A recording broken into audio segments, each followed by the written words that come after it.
Hey, this is Steven Sarro from UnTeachers and Tantrum of the Muse, and you're listening to Discography Discussion. Destruction comes. Oh, Jesus. Oh. I should say released upon the earth, right? Oh, my God. That's better. Yeah, I never thought about the albums in that regard. No, I'm just messing. You know, I got to say this, though. My Human Sacrifice tape snapped today. No, It really? snapped, Oh, man. yeah. I had that cassette before. I can't remember if mine was a Vengeance or a Vengeance Rising, but my CD was a Vengeance, and that thing's gone. I don't know where it went. Isn't your record a Vengeance as well? My record is it was never released as Vengeance Rising on vinyl. Oh, okay. So yeah, I have a Vengeance. But yeah, speaking of, real quick, off the subject, but that Metamorphosis CD, I finally found that thing. Oh, yeah. Yeah, I don't know if you tracked it down yet. I don't have it yet. No, I'm trying to complete my Rex Records collection. And you're physical media, right? Like if I sent you the MP3s, you wouldn't care. No, because I've got the MP3. That's what I figured. Okay, yeah. If it didn't snap right in the middle, you can give me that Human Sacrifice tape. It snapped right in the middle of Burn. Oh, okay. I was gonna say because I could splice it for you. Of all the albums from them to snap, right? I know, right? But no, my copy released upon the earth works fucking great. Yeah, it's crystal clear. Right. You can really hear that douchey instrumental jam in the middle of the album perfectly clear, but you What can't the hear, fuck is with those Burns. vocals? Like, oh my God. I don't know. I can't wait to hear you guys talk about it, though. That's for sure. It's gonna be fun. So which one of you guys shit all over non-existent? I just got to get this off my chest. Oh, that Jeff. was me. Totally me. I think this is gonna start the podcast, right? Oh God, where do I begin? Oh. I don't know. Maybe you should talk to DJ about that. I think I'm just messing. Messing. It's all right. I was gonna say DJ feels more like I do than what Dan does. Surprisingly, I feel like once the lead singer, validates your own personal opinion, you kind of have a rock to stand on. and I do now. You know what? I'll give you that. And I'll even give you that record vocally is not like, I would never listen to that album and say, oh, everyone's gonna love this. This is why would anyone take problem with this vocal performance? I totally get that, but man, I think the songwriting on that record's amazing, though. Yeah, I said the same thing too. I said the vocals just make it so distracting. It's so hard to pay attention to how good everything else is. The vocals on that album are like one of those things where, depending on the time I listen to it, sometimes I'm like, this is so creepy and weird, and I love that there's nothing else like this. And then other times I'm like, I get it, yeah, but it's still really cool. But I was just like, some of the episodes you guys do where I'm listening to them at home, I'm like, I get like when you guys did the Sepultura one, I was like, oh my God, if they shit on Roots, I'm gonna freak out right here. and then you started talking about Tourniquet in one of your episodes, and I was like, if they like Raw Vagina, I'm gonna be so mad. Raw Vagina, I've never heard that before. Yeah, it's just when you listen to him sing it like that. Think of Raw Vagina. Oh my God! Now, great, you ruined that for me. Vagina! This is payback for talking shit on non-existent. You know that, right? Oh man, you ruined my life. I apologize. I'm just excited to be on a podcast. I haven't been on one since I quit one. Yeah, I almost saw Tantrum of the Muse one time at Cornerstone, and instead, but I went up there. And you guys weren't there, and Alathian was playing instead. What year was that? It was either 04 or 05. I think it was 04. Were we on the bill, like on the flyer? Yeah. Man, So like I anymore. literally walked over there and I was like, yeah, we're gonna go see Tantrum. It's gonna be awesome. And then it was Alathian, and it was still awesome. Oh wait, yeah, I remember that now. It was like Rock for Life stage or blanked on something. that. Yeah. Yeah, because we had broken up briefly and then got back together briefly, and it was 2004 where we ended. So I think we had gotten a slot there and then never made it. I wonder if we even called them. Yeah, I don't know. But at least Alathian played for us. That's that kind was of like cool. family filling in for us. So. Yeah, Joel was like, hey, we're really sorry for anybody that's here to see Tantrum of the Muse. And I'm like, you're damn right. Like. And then they all cheered because we weren't there and it was actually Alathian. Yeah. Oh, well. And if you're ready to burn the place to the ground, but at least Alathian played, then you are ready for this episode of Discography Discussion. I am Joe. That is Dan. That is Jeff. This is Steven Sarro of UnTeachers and Tantrum of the Muse. And we're talking about Vengeance Rising tonight. Woohoo! That was amazing. Thanks. Got my beer in the air, man. That was a great opener. It was. That was a really. No one's gonna get that but us. But hey, That's fine. Hey, 52 episodes in, I think I could, bust one good one every now and then. Dude, the best That's one. awesome. The best one he ever did was, and if you freeze Han Solo in carbonite, then you are. That was great. which episode's that? That was Death with Travis. Oh, okay. I don't even remember that. I did listen to that one. I had to because it was my cousin and it was Death. So It was mostly about your cousin. yeah, you were a little fanboy action going on in that. a little Oh bit? yeah. Oh yeah. For sure. But As we're I said, stone as an cold understatement. professionals now, so That's awesome. I think I said like 4 words in that interview. it was his first episode. Yeah, it was my first episode, and then it was Dan and Trav just like, Shooting the shit for 2 hours. yeah, like trying to catch Yeah. up with 10 years worth of stuff in 2 hours. I totally felt that a little bit as I listened to it, but Travis brings a lot of sex appeal, so it's a little hard. Even when I was playing music with him, he did UnTeachers with us for a little bit, and doing that record was really distracting because his sex appeal was very intense. I could believe I'm his that. cousin, and I still sweat. And now we will pause for a quote from Travis Turner. I'm not big. I'm not important, but at the same time, I ain't kissing anybody's ass. He's a liar. He's a filthy liar.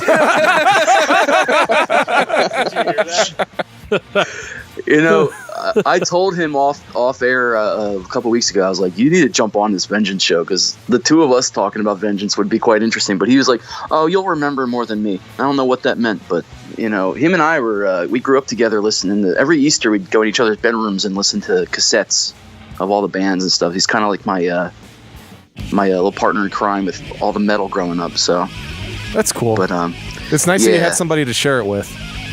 yeah, it was cool because he's my cousin, so there was because none of my other cousins cared about music. He was the only one, so he and I bonded a lot on music growing up, and he'd show me some weird stuff, and he was way more ahead of me in terms of the real metal, like the secular stuff and Iron Maiden and all that other stuff. I was more the Christian kid, Right. so I'd show him like the Christian alternative knockoffs, and he'd show me like the real versions.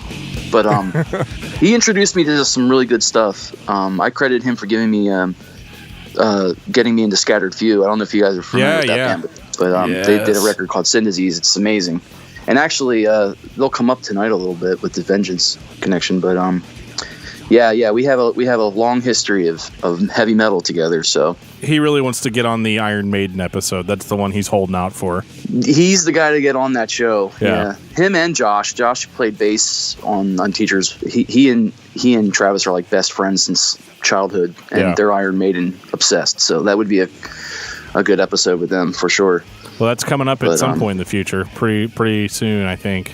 That's awesome. That would be a great band to cover for sure. I just have to listen to so much Iron Maiden before that. Yeah. I'm only interested in the Dickinson stuff, the Peace of Mind and stuff. I mean, Travis schools me on this stuff. This is the stuff that he's told me about. And even recently, I told him, I confessed to him, and I said, look, I don't even know what I should know about Iron Maiden. You got to tell me which records. I only had Number of the Beast for years. I love Bruce Dickinson. And I grew up on Barren Cross. I don't know if you're familiar with Barren Cross, but they were kind of like, they filled the gap for me. They sound so much like them. They were the band that, like, if you got those little posters, in school when you were in grade school or high school, that's all like, if you like this secular Recommended, band, you'll like, recommended if you like. Uh huh. When Tooth and Nail Records came out, that was kind of a life send for me because, I grew up listening to a lot of Christian music, and I was just sort of like in the high school realm, I was getting into a lot of the mainstream stuff. And without those recommended if you like lists, I wouldn't have known about a lot of these bands. I actually started the other way around. So when did you get started with Vengeance? That's funny. Vengeance, I was actually pretty much there from the beginning. Like, not the very first month, but like when that record came out, I was introduced to it. My parents were youth leaders at a church, and so there was a lot of kids that were a little older than me always around the house.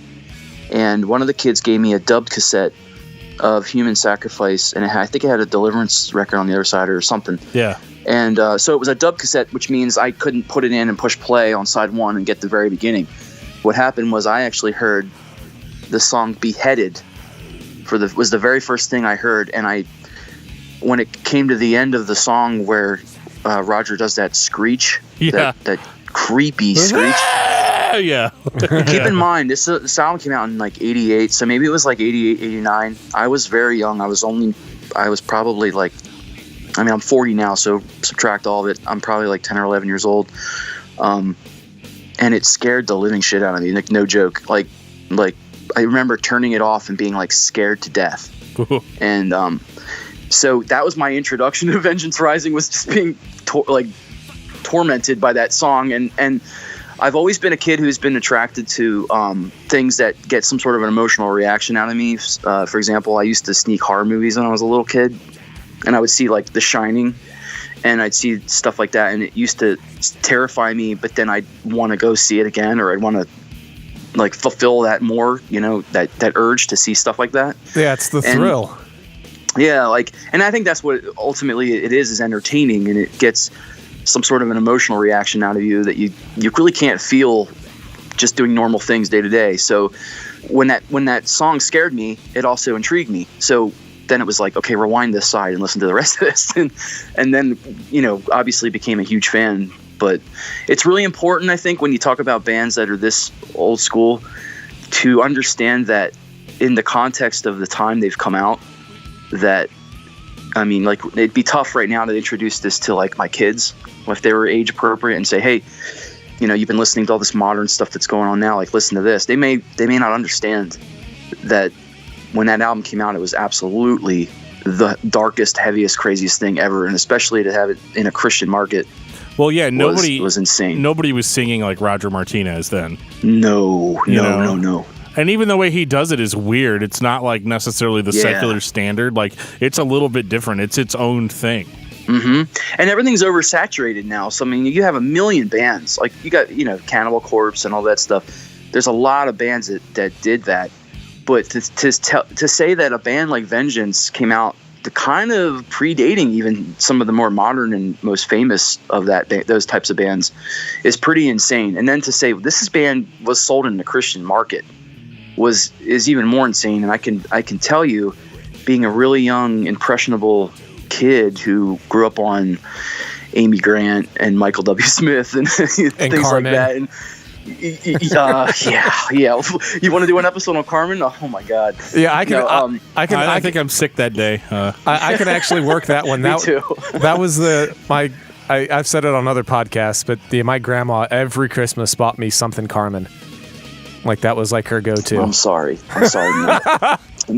I saw Carmen in concert. Long story for another time, but man, like, yeah. I grew up in that thing. My parents were, I was raised Christian, and we listened to a lot of the CCM, Petra, the Newsboys, which I have a lot of admiration for a lot of that stuff growing up. Stryper was like the first foray into metal for me, and I love Stryper. But Vengeance was a different thing, and it was extremely dark for my age, and just I wish I could put everybody in the mindset of like, you've never heard anything like this, and now listen to Beheaded, and just the reaction I got from it, and it's really amazing. And I always have to preface that because it's hard to talk about this stuff in the context of what it was like then, Before we talk about the context of where in the world is Carmen Sandiego, I'm going to take this time to say thank you to everyone for listening to this podcast. Thank you for listening and for subscribing. If you are not a subscriber, you can find everything Discography Discussion at discussmetal.com. We are on Google Play, iTunes, Stitcher, TuneIn Radio, so if you have an Amazon Echo or a Google Home, you have no excuse. Ask it to play the latest episode of the Discography Discussion podcast, and it will. We're also on Facebook and on Twitter at Discuss Metal. Be sure to like, favorite, and subscribe. It really helps us out. It lets us know you're listening. And now Dan is going to tell us all about 5-star reviews. Hey guys, I just wanted to let you know that we have actually added functionality to our Facebook page to where you can leave us reviews directly on Facebook. So if you go to facebook.com/discography discussion, we will be there in all of our glory. And on top of that, you can also always go to iTunes or Apple Podcasts, as it's called now, and you can leave us a review there. The thing about reviews is it's not just us stroking our ego. It's more of just us trying to get exposure to people that normally wouldn't be able to check out our podcast any other way. So the more reviews we get, the more notable we become as far as being known as a metal podcast. Therefore, if you search for something like Metal Podcast, we're more likely to come up with the more reviews we get. So if there's something that you want to let us know or to give us a high five or to tell us we suck, just that's where you can do that. Those two places. We'd also like to take this time to shout out Dave Cassidy. Yeah, we'd also like to take this time to shout out Dave Cassidy for being our sole Patreon member. Thank you so much, Dave. You're the man. I love you. I can't wait to go to your party next month. It's going to be so much fun. I'm sorry I'm going to miss your party, Dave. But I promise I'll be thinking about you from the beach while I'm holding the beer in my hand. Yeah, right. I'll be holding the beer at Dave's party thinking about Jeff on the beach. That's the thing. We gotta get Steven back to fill in for Jeff on that episode. Yeah. You ought to send your Patreon guy like one of them Burger King crowns. I think he deserves it. That'd be beast. Oh, we've done more than that. Dan and I have known Dave for a while. Actually, we both used to work. He was our boss. Yeah, he was our boss. Oh, wow. Yeah. That's kind of weird, right? When your boss is paying for you, your podcast. He's cool. Yeah, he's a cool guy. We call that payback. He ran an independent game store for like 10 years. And we both ended up working for the game store in some capacity. That's cool. He unfortunately had to close down last year, which was just, that's just to the video game market now, like people don't care about physical games anymore. So, and the people who do, they just go on eBay and buy them. Exactly. I'm just holding my breath for another 5 or 10 years for the reproduction market to die down so that I can actually buy a game with confidence again. There you go. Well, yeah, I've seen that a lot with cassette tape collecting. There's a lot of like bootleg stuff out there. Like I'll buy some. Yeah, like I bought 2 Nile records recently on cassette, and they look really good, but they're not authorized. Like I looked online, and there was actually a statement from Relapse Records saying that these cassette releases were completely bullshit. Like they were never authorized or anything. Being a vinyl collector, I've gotten into that with a lot of records, and you go to discogs.com and look it up, and you'll see it'll say like the latest pressing is unofficial, and so some label in another country is pressing it, probably just taking the CD audio and pressing it, and you get this really shitty quality. I bought some Mr. Bungle vinyl, and it's just like direct from CD to pressing, pretty much bootleg, but you'd never know because you can actually buy it on Amazon, right? And things like that. So. Yeah, you have to kind of watch out for that kind of thing. Yeah, it's when you get annoying. that, doesn't that piss you off? Oh, it really pisses me off. Yeah. Oh, dude. Oh, yeah, it does. I was trying to get this Neil Young album called Harvest Moon on yeah. vinyl, and it's completely out of print until very recently. And a label pressed it, and I got excited, and I saw a copy that was under $100, and I'm like, oh, I can't spend more than $40 for this thing. So like $40-$50, I'm seeing it on eBay. And then I looked it up, and it was an unofficial thing, and I was terrified to buy it because I thought I'm going to get some dumb. It's going to sound bad. Dumb copy, yeah. And then Record Store Day this past year, they released the real version. It's 2 LPs, and one of the sides is a sketch on the LP, so it's really cool. So now I spent $25 and got a real version, so I'm thankful I waited. But oh, okay. Yeah, I was going to say, because if you didn't really have it, annoying. I was going to say I have a couple copies. I was going to sell you one. oh man, what, the bootleg one? No. You're the guy that pressed it. So you guys can work that out yourselves. You ready to blow through this feedback, Dan? Yeah, Joe's giving us the I'm death sorry. I stare. keep interrupting you guys. No, so it's go okay. ahead. No, man. you're supposed it to. happens. It's your episode, man. That's why you're here. It's my episode. You're the Mine. star, damn it. The only person that gets beaten on this show for interrupting people is Jeff, and Yes. sometimes me. I want to apologize in advance if nobody downloads this episode. Oh, they will, dude. They will. I really like Vengeance, but I don't want to listen to Steven talk about them. Right. Jesus Christ. Yeah, no. All right, Dan. Yeah. We got some feedback here. So, in regards to episode 28, the Mars Volta with Andrew Schwab, Lesser of Two Evils on Twitter, said he was working my way through these. Francis the Mute has a lot of great stuff, but 4 minutes of tree frogs? Bullshit. They hadn't developed the ability to focus even a little at this point. Best and worst quality. I had to listen to more than a few defend its merits back then. My thoughts on the Mars Volta albums range from absolutely love to it's cool, but more for background music. Kind of think Amputexture is a bit underrated. Hashtag Frusciante the Man. Hashtag RHCP discussion. Hashtag From Autumn to Ashes someday. Well, I'm okay We'll with do that. We'll do that one. Yeah. I'll do From Autumn to Ashes, but Red Hot Chili Peppers discussion, we need our buddy Sean on that one. He'll school I don't know everybody. about all that.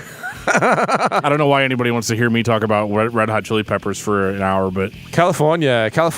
Can you believe that we're from California? Yeah. Like, I mean, well, I'll be honest with you. I would be interested in hearing some discographies discussed by non-metal bands, because you have the title that you could basically do any band, right?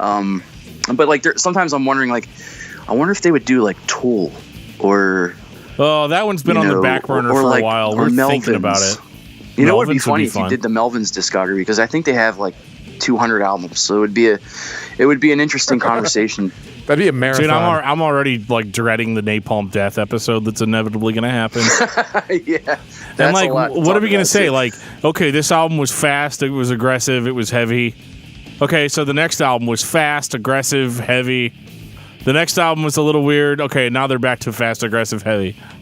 I saw Napalm Death in '99, and they were not aggressive and heavy, and I was really bummed out because I had seen them. They headlined a show, and I went to see a band called Today Is the Day. They were playing it was '99, so it was their In the Eyes of God album. It was the guys from Mastodon were playing with them, and so yeah, I went to see them, and I loved them. But then Napalm Death headlined, and it was like they were kind of like slow.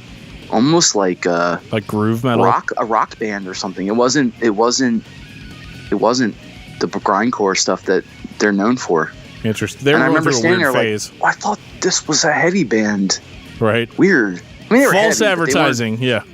Yeah, I was. I saw them right at the worst possible time you could see them, and then because of that show for years, I just stayed away from them, and then discovered them later, and I was like, what the heck, man, this band is amazing. Like, what did I see?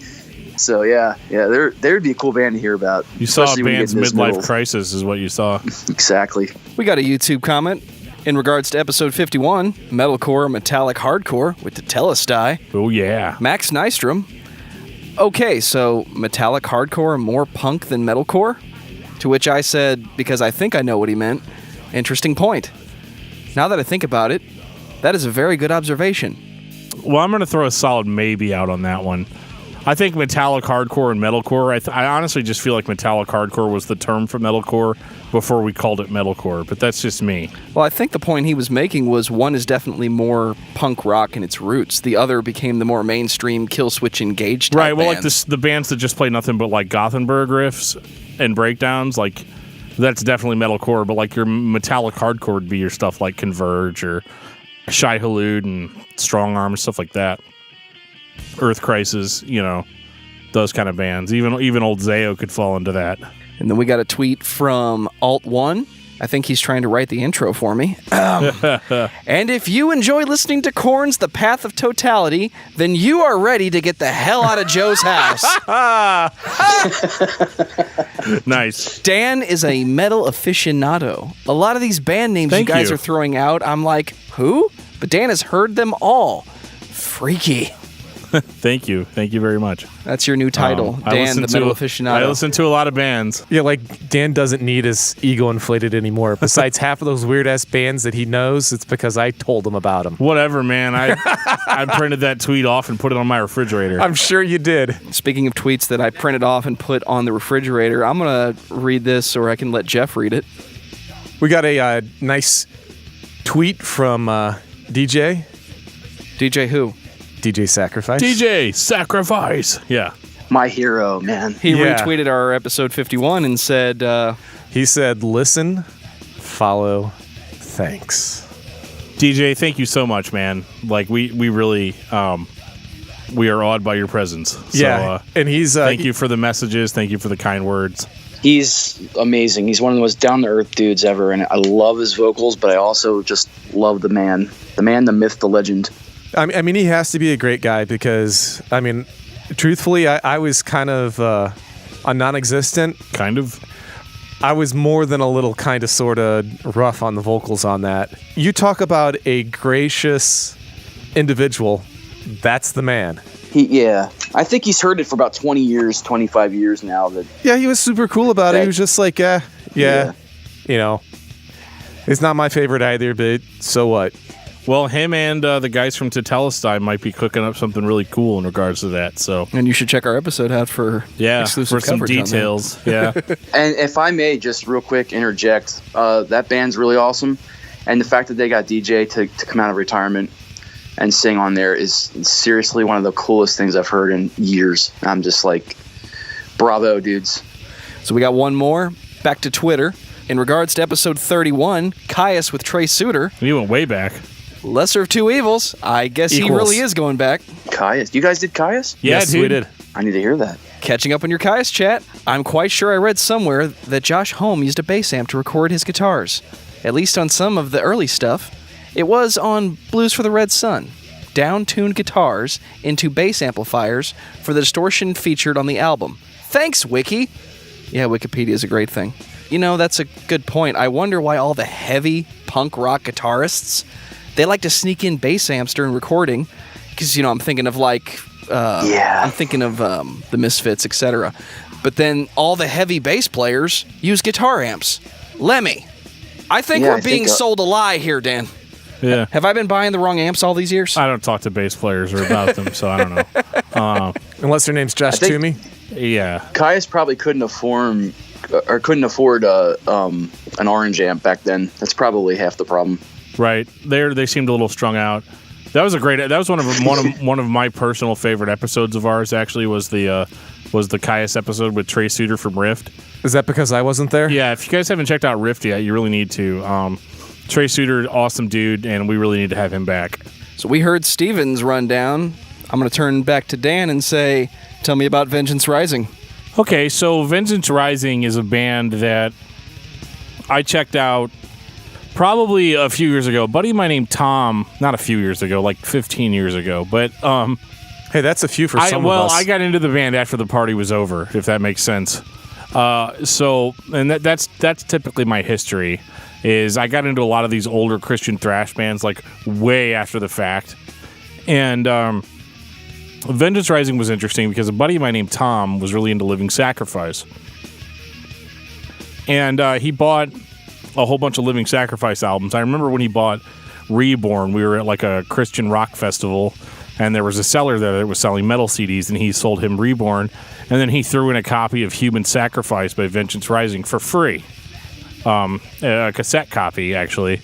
And so me and Tom went home and listened to it, and Tom didn't like it so much, so he's like, here, listen to this, let me know what you think.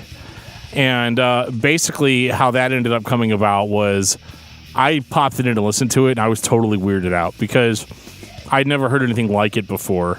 So like what Steven was saying earlier about, like, you have to put yourself in that mindset of not hearing it. Like, I mean, I think the heaviest band I'd heard at that point was Living Sacrifice, and maybe some of the Mortification stuff. And actually, it reminded me a little bit of the early Mortification stuff, but it was more thrash, less death metal. And the thing that stood out to me the most about Human Sacrifice when I first heard it was the vocals are weird. Like, they're good and they're extreme and they're aggressive, but it's just weird. And Roger Martinez had this like growl to his voice, kind of like something you'd hear from like early Creator, or like some of that really old stuff. The music was like if you took like Schizophrenia era Sepultura and mixed it with a little bit of Slayer, like you would have kind of their thrash metal sound, but like they soloed all over the place all the time. It was like the most guitar solos I heard on a CD. And like it's all like really weird, like bluesy based guitar solos, and it like really creates a pretty heavy sound for your traditional thrash metal. And so I was kind of like, wow, this is really cool. This is kind of like some of the other old bands that I like. And so I kind of kept with it, and it wasn't very long until I ended up getting Once Dead, and then I got Released Upon the Earth. And then I got Destruction Comes, and it was just like really cool. I really liked Once Dead a lot. And then it just kind of went from there. My appreciation for the band, went up. They kind of came back a while later, which we'll get into a little bit later in the discussion. But basically, they came back as a band called Once Dead without Roger Martinez. And again, there's a reason for that, and we'll get into that a little bit later. I had heard them, like most thrash-based bands, but like more underground thrash-based bands, I hadn't really listened to them in depth. I knew they were a thing. Yeah, I actually kind of have an interesting story, and it was actually it has to do around the grandmother who bought me the Carmen CDs. Remember what I said about Carmen Sandiego? She just threw a human sacrifice in there.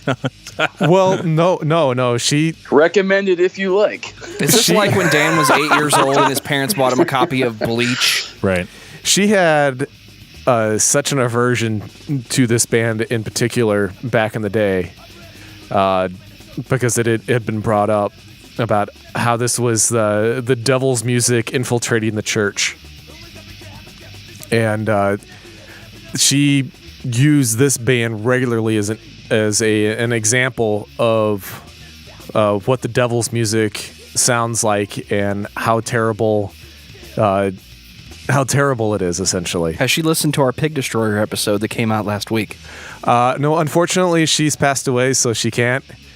But that was meant as a rhetorical question, Jeffrey. Yeah. It's our first episode with a disclaimer on it. I think she would have approved. That's my last joke. No, but she, because she said all those terrible things, it made me curious, is what it ended up doing. I mean, as soon as it's the forbidden fruit, you gotta have a bite, I try to be really careful as a new parent with that theory, to be like, I gotta watch out how hard I say no about stuff, because I know my kids are gonna respond that way. Yeah, I mean, I could see how people thought that Roger Martinez sounded like the devil, because you didn't have that. Because Christian metal at that point was like, your Barren Cross, your Leviticus, Striper, like stuff like that. It wasn't. Are you guys familiar with Bob Beeman? Yeah, Pastor Bob Beeman. Yep. Yeah, he's the guy who's always in one of the little sleeves of all the cassettes of the Intense Records bands. Yep. He was like the Christian metal pastor of that industry. And I'm only bringing him up because what you were just saying, he was actually one of the people who helped create Vengeance Rising. He was kind of involved with them. They were almost like ministry first. How do we reach the kids? Let's start a metal band. And he was sort of involved with that. And he actually went on record saying that when he heard Vengeance, being involved with helping them create Vengeance, he actually had second thoughts about it, because he was driving home going, this sounds way more satanic than I was expecting them to sound. Right. And he actually had second thoughts like, holy shit, what am I getting involved in here? Because this might actually be a really controversial situation I'm getting myself in. So yeah, it's funny you say that, because even people involved were feeling that way. Well, that's his hand on the cover of the album, isn't it? Yeah, Are we ready to talk about human sacrifice then? Yeah. Ladies and gentlemen, all of the Eddie Van Halen fans in the room will turn their heads for at least the next 15 seconds. Okay. Yeah. It's sloppy. It is a little sloppy, but that's what I like about it. I thought Human Sacrifice sounded sloppy, but like in a good way, like a real performance kind of way. Totally, man. The punk side of me loves it for that. Bob Beeman's hand is the model on the cover, and it's actually not just his hand; it's a mold of his hand. And very recently, he told a story about dropping that mold on the floor, and actually the fingers broke off. And right now, if you see the mold, it's just the hand giving the bird. It's the middle finger sticking out. That's a better. This is a better true cover. story. That's a better so cover. Awesome. Yeah. Is that the cover of Interesting the story, next but that- record, yeah. Vengeance Falling? That's the best I got. Well, and originally it was released just as Vengeance. The band was just called Vengeance. So and when did the change happen? pretty soon after. Well, the story I heard was that there was another band back then that was maybe more established at the time, but didn't go anywhere with it, that sued them for the name, and then they changed it to Vengeance Rising. And I think both names are really cool. Like I have a hard time going like, which one's cooler? Because you go like Vengeance, that sounds really awesome, but then you're like Vengeance Rising, it still sounds really epic. So I think they won no matter which way they went with it. Yeah, like I prefer Vengeance just because it's easier for me to say and I'm lazy. But Yeah. But yeah, I mean, Human Sacrifice was crazy to me. The record starts off and it's just these crazy solos, and like get used to that because they're everywhere, especially on the first 2 records, where it's just like everybody is trying to display everything that they have as quickly as they can, and Roger Martinez's voice comes in and it's just like otherworldly, but it's not like a death metal grunt, like it's not the generic thing that you get out of heavy bands. Especially that time period, it was weird sounding. It was like, almost like liquid sounding, like if that makes sense. Like, it's just very all over the place, but like it's not like it's gruff, it's raspy, but at the same time, like his voice just kind of flows in and out of the songs. And it's actually a really good vocal performance because, again, it sounds a little bit sloppy, but in a punk rock sense, it sounds really cool. The band is very spastic. You go from shredding, thrash metal, punk to, I'm not going to say death metal or grindcore, but just heavy vocals. It kind of predates death metal, though, if you think about it. I mean, it's sort of like it's right there in the beginning. I mean, like bands like Death didn't even really have that death metal sound yet. Yeah, it was just shouting. Like the first one or two. Yeah, it was like Cannibal Corpse and things like that were how we think of death metal didn't really get there until like the early 90s. And this is 88. So I mean, it's kind of like one of the first death metal albums that's kind of creating that sound, It wasn't quite there yet. Yeah, Carcass is the only thing I can think of that was out at that time that sounded even remotely similar. But this is a lot more listenable than what Carcass was putting out that year. I like that Carcass stuff just because the same reason why you like cheesy B flick horror flicks.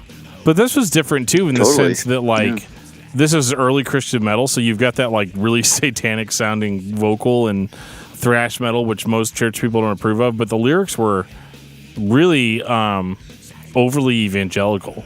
Yeah, I mean, I should tell you guys, I'm a pretty conservative Christian, and what's interesting as an adult, listening back to some of my older Christian albums, lyrically, is Vengeance is probably the only one that sticks out to me that actually has some sort of a doctrinal theology, a solid theology behind the lyrics. It's not just very simple, your typical Christian, the lyrics that are very commonly sung amongst many Christian artists. Like their stuff was a little deeper lyrically. There was a theology behind it, and I didn't get that growing up.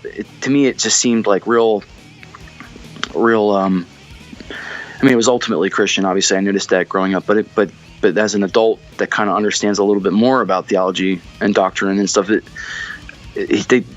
Martinez was definitely singing from a person who's very educated.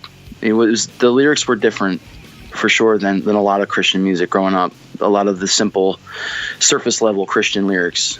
You know what I mean? Yeah, and like they weren't afraid to go for the throat on stuff too. Like there's burn, burn, Satan, burn. Like that's not what you got out of Stryper. That's not what you had to hell with the devil and stuff like that. But like this was like one of those weird exceptions where it was like almost acceptable to have like violent lyrics towards like otherworldly forces, which I think really made them really unique. But like some of the lyrics actually like were almost a little too hardcore. Like I didn't know anything about drugs until I heard Mulligan Stew. You know what I mean? I didn't know what the 8-ball reference was until years later. I'm thinking of pool ball, and I'm listening to all this stuff, and he's like talking about blow and 8 balls and like all this kind of shit, and and it's weird because funny. Like you had to know, you had to at least, at the very least, on a surface level, you had to know what you were talking about. In order to, because I know like the Sanctuary Church and everything that they were associated with, and with Pastor Bob Beeman, they were trying to get drug addicts to come in.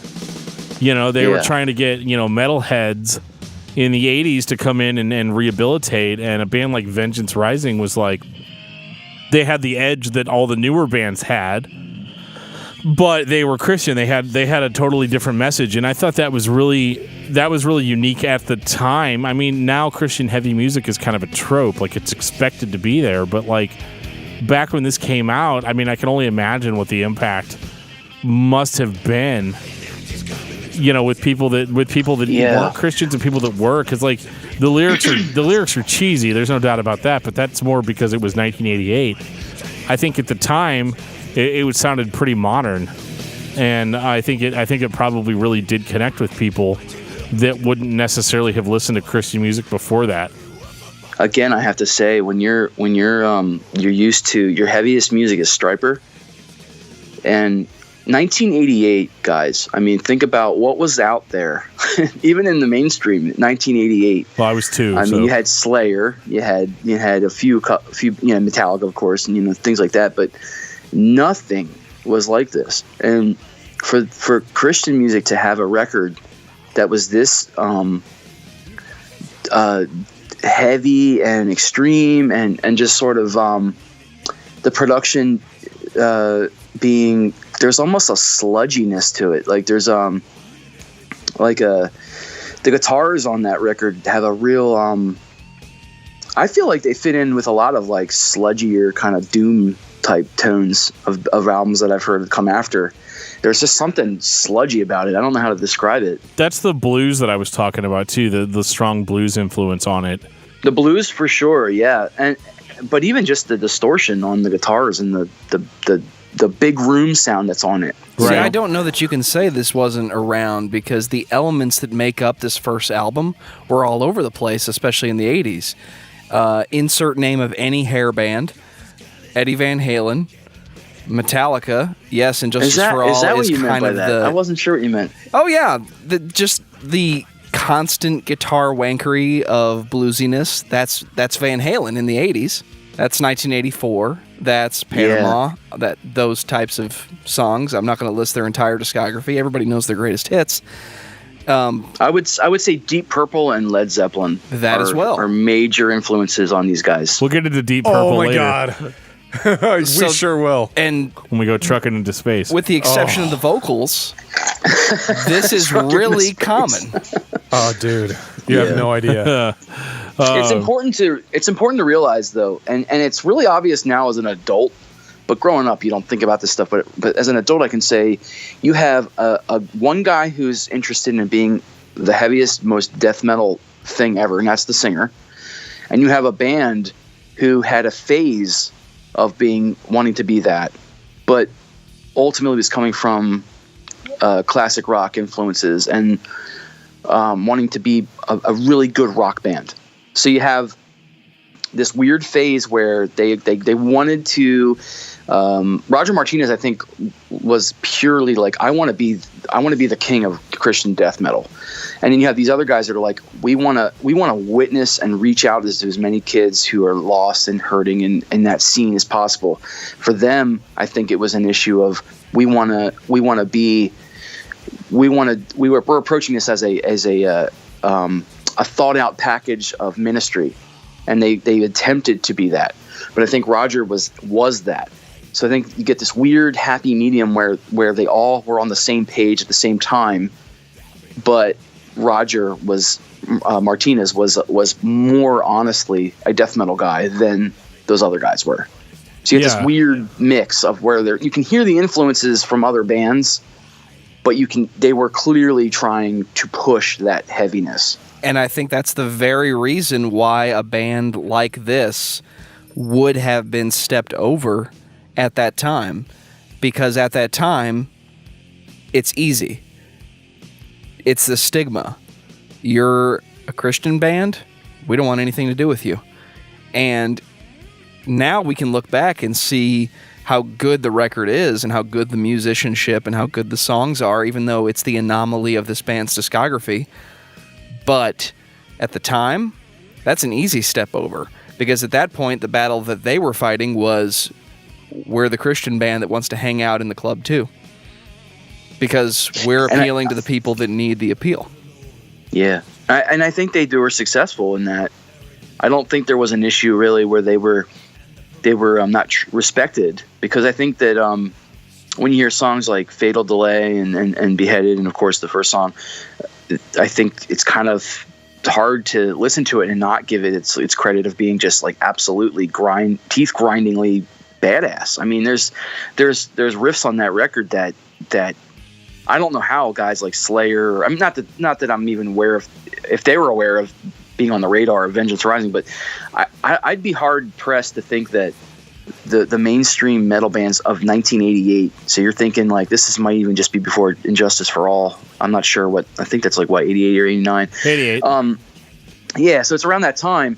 I'd be hard pressed to believe that those guys wouldn't hear this record and think like, dude, this is some upcoming underground band that's gonna be good, that's gonna blow up. Like some of the riffs on that record are just so undeniably heavy and don't sound like Christian music in any sense, that I don't know, man. I just think that it would surprise me that I think their biggest struggle probably was that they were trying to play to Christians. You know. Well, and I think that's why it was listenable though. Like, I mean, if you listen to the songs on Human Sacrifice, they have hooks. You know, it's not like Mortification's self-titled album where it's just like thrash you to death from beginning to end. Mm-hmm. There's some melodic passages in the songs. There's breaks. There's a lot of like really catchy. I mean, just listen to Human Sacrifice and try to get that shit out of your head after you hear that song. You know, like it's impossible. Just as a sidebar too, I don't know if you guys noticed, but Roger Martinez produced that first Mortification album. He actually went to Australia and was involved in that. And I think his mission back then was to get more bands to be extreme like that. And that first Mortification, when I first heard it, I remember feeling the same way as Vengeance. Like, terrifying. This is extreme stuff. Yeah, the vocals were really extreme, even more so than Vengeance, I thought. Do you remember a time when Mortification was a band that people took seriously? Sorry, that's totally off topic, but yeah, it's just Jason crazy. Sherlock, man. Because I remember thinking that first Mortification album. I mean, I remember like my first thought was, you know, because like the Mortification that I'd heard at that time, like around when I heard Vengeance, like I said, like I was listening to like nu metal and stuff like that before. And I was thinking stuff like Project 86 and POD were like as heavy as it got. And then I heard Living Sacrifice, and that kind of opened up the door for like more extreme music. And then I heard, you know, Human Sacrifice by Vengeance Rising. And so I was like, well, I wonder what Mortification sounded like back in 1990 something, you know? And so I went back and I listened to the self-titled, and I remember my first thought was like, fuck Vengeance. Like, this is insane. There was this promotional cassette called Art for the Ears that came out. It was an Intense Records. Basically, it was an Intense Records sampler. What do you call it? A sampler CD that was kind of like almost a resume of here's what we have been doing. And it was called Art for the Ears, and it was the metal version. And that's when I first heard of Mortification, because it was actually like this. We were getting a tour of like what was going on at that time. Right. And when they played the first Mortification album, and I first heard that, like, it was Brutal Warfare they were playing. It was that, you know, when he comes in with that demon forces, they will bow. I remember just being like, holy crap, this is like so heavy. And it's just so bizarre to me that there was such a short window of that kind of stuff. Like I guess with the bands like Tooth and Nail Records, you know, things like that coming up, and Living Sacrifice kind of switched to more of a hardcore sound, and there was a real small window of extremely death metal type stuff coming out. But it was because when Tooth and Nail took over, it was all hardcore. Yeah, like if you're only getting into heavy music in the 90s, and you or like the mid 90s or late 90s, and then you go backwards, you'll find it gets heavier. I think it does in some way, or more extreme, I should say. Maybe not the production, but the musical style, you know. Well, they were pushing the boundaries, you know, Vengeance and Mortification at the same time were pushing the boundaries of what Christian extreme music could actually be. And that was really cool. I know like Roger did a vocal cameo on the song. I think it was Satan's Doom on the first Mortification album. And cuz you can kind of hear him growling in the background, but what was interesting about Human Sacrifice, to go back to that, was that, you know, it was catchy as hell. And I think that is how it caught hold with the Christian market, in the sense that it was a little bit more listenable. Like, if you show the average Christian, like, Scrolls of the Megaloth, they're going to be like, that's too far removed from me. Yeah. But Vengeance was the interesting combination of, yes, it is extreme metal. However, it's catchy. It has melody in it, and the guitar players can shred. Yeah, it's like this perfect marriage of like it's dated, and like you would never hear a new Vengeance album coming out on like Solid State Records, but at the same time, it's extremely brutal, and in some ways the musicianship was like okay, UnTeachers, my band, we released a 7-inch. We recovered Fill This Place With Blood, because we thought that song was so completely badass and so heavy and so intense. And I just remember being like, we've got to play it, because there's almost a punk energy to it too. And so we covered it. And you know what's funny is we didn't even make it any heavier than it already was. It's still heavier than our version. And it's still more kick you in the teeth heavy than our version. And we tried, and we even added blast beats. Travis blast beated through some of it. We still couldn't get it as heavy as that original take, because those dudes were slaying with the guitars. We took a more punk edge to it, but those guys were like strumming so fast and so heavy that we couldn't even in 2000 whatever year it was, 2014, 12, whatever, I don't remember when we did it, but we couldn't even, like, we had all that time to improve it, and we still couldn't improve it. You know what I mean? Well, yeah, and like that's I remember I got a text from Jeff earlier this week that was like, man, these guys are heavy. Like, these guys are brutal. They really were. And for a band that old, I mean, that's a pretty big compliment coming from Jeff, because he is ultra modern on a lot of his metal appreciation. And so to hear him say that, like, dude, these guys are brutal. Like, it really says a lot to what they had going on. I was teasing Dan. I said, maybe that wasn't the brutal I was meaning. No. We all know what you meant. Well, I heard the record. Yeah. Yeah. I meant cheese. No. But cheese. That's kind of the ultimate test too, is like, can you introduce this to somebody who didn't come up on it? And that's not to disrespect anybody, but it's just to say, like, I know a lot of people who are just not, their heavy music started with Zayo and bands like that, and Guilty. And I would say, totally. So like, and that's what's interesting about this conversation is like, I was just this weird freakish middle ground where I was young and impressionable, but had all these people around me showing it to me at an age where it was kind of at the moment it was happening. But I know people just a few years later that didn't experience heavy music until Zayo and Solid State Records. But the test of time for me is can you get these people to listen to that and to appreciate, to really examine, like, this is heavy, regardless of if I can pick apart the fact that it's dated or if the production isn't modern or whatever. And that's ultimately what matters. So if you can listen to it and go, man, this is intense, and honestly, like, Zayo and bands like that are doing something heavy and intense that's different, but they're not doing this kind of thing. This is also a musicianship that you don't hear anymore. Strumming those guitars as fast as they do, and that's why there's bands like Slayer and Metallica that there isn't so many of them.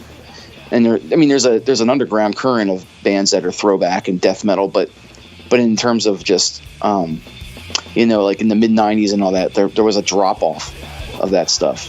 Death started that way, but then they got more technical and things like that. And then, there's always this weird modern twist to everything where, around the mid 90s, things changed and it was like, oh, let's do what Seattle's doing, or let's do what California's, like Los Angeles has a scene, and let's do, things went more of a hardcore. And then there was always that West Coast versus East Coast punk thing, and there was all that modern stuff happening. But before all that, there was so much, the metal was so underground and fast and furious, and it just sort of, it's either like really underground now, but it never really like stayed on the top. You know what I mean? It never stayed mainstream. Even Metallica, like, what did they do? Like, they did Injustice for All, and then they did the Black Album. By 91, they were already done, slaying like they used to. So, it's interesting how things have changed, and to have kids at this age go, well, let me hear Vengeance now, and let me try to put my mind in the zone of like 1988, what that was like. and being 40 and being somebody who's like, look, I was like 11 or 12 when this thing came out. Like, I always have to preface, like, this is seriously like intense music, like whether you can examine it now or not. You know what I mean? I'm just very nostalgic in that way, and I can appreciate it still in that way. Even though I can pick it apart now and go, there's some things I can, as a 40-year-old, I can go, wait a minute. I can tell this was like for example, in the song "Burn Satan Burn," you notice there's a vocal mistake on that. He starts to say something and then it just cuts into the solo. Yeah, exactly. Yeah. And I've never heard anybody mention it, and it's been like this weird kind of thing where no all the reviews I've heard and all the people, just fans talking about it, no one's ever said, what's up? Why didn't they cut that? Yeah, they just left it on the record. Yeah, they left it on the record. Yeah, and I don't know if they just didn't catch it, because it's something that you can easily do. There's so much going on in the studio. Sometimes you can't. I mean, I can even say with the Tantrum albums, I could point out stuff and go, that wasn't supposed to be there. But like, I listen to it now and it's so obvious and it cracks me up. But again, I think I love that about that. Like, it's just honest and it's not overproduced. I think overproduced is the problem for me. So like when things get to be perfect, Yeah. Well, I know in 1990 when Seattle was getting ready to take over, Once Dead was definitely not what they were doing in Seattle. Right. It's one of those, like, how do they top Human That's Sacrifice at this point? I mean, that record had, everything that we just said, and more. Like, that record was so phenomenal. So, like, how do you follow that up? Here's how you follow it up. You put your album cover, you make zombies on your album cover, and then you get banned from your record stores. That's the next step. Get banned from Christian bookstores. All right, Christian checked off the list. Bookstores, yeah. Step 3. Step 3, profit. Yeah, like, they man, Once Dead. No publicity is, or what does they say that about, like, bad publicity? It's no publicity is bad publicity or whatever. Right. That kind of works in this regard. Once Dead is just a nut job of an album. I mean, it's like, you start off with Warfare and they're doing the Lord's Prayer and he's doing it in the growl. Like, how many people did that piss off? I mean, our Father who art in heaven. The answer is a lot. Thy name. Yeah, like, it was. It couldn't be anything worse than what Dave Mustaine was doing on Trust. Right, I know, but it was just one of those, like, wow, man, they're like really kind of almost stepping up the controversy game on this. Well, I think that's kind of his MO. When that record came out, I distinctly remember the album cover being a serious problem, and they were not able to market that thing because it was just unheard of. Again, I mean, they didn't belong in the scene they were in. They really could have just went toe to toe with Cannibal Corpse and all that. Because, I mean, granted, the Christian lyrics, but they looked and sounded nothing like what was the Christian scene was about to accept. I mean, they would not even sell that thing in the stores. I'm amazed that I even got it on cassette, because I remember just hearing all over the place, like, this record the cover art is just untouchable. You can't get it. It's banned, the big B word, banned. You know what I mean? Well, we mentioned context. We mentioned how important that was, and especially at that time, you either fit the mold of what a Christian artist was, or you tried to hang out with the big boys. And if you were hanging out in the middle trying to make it work, it doesn't really end well, with limited exception. Tourniquet's still around. Raw vagina. But sorry. I'm sorry. I met Roger Martinez. So here's the thing. I went to Creation Fest. You guys ever heard of Creation Festival? It's like Cornerstone, but it's way bigger because it's more, it's a little bit more family accessible. It's not, they don't put a lot of the heavier bands and stuff like that in there. It's a little bit more like of the Billboard topping stuff, like Newsboys and stuff. So anyway, I went there in many years, but the one year I went there was 92. I think it was 92. Whatever year Released Upon the Earth came out. And I'm sorry that record came out that year. Thank you. I was walking around with my boombox. I had my boombox on my shoulder, and I was blaring Destruction Comes, actually. The 90s. And yeah, I'm literally like that guy walking around, and no one else in that entire festival wanted to listen to this stuff like that, and they were telling me to turn it down and all.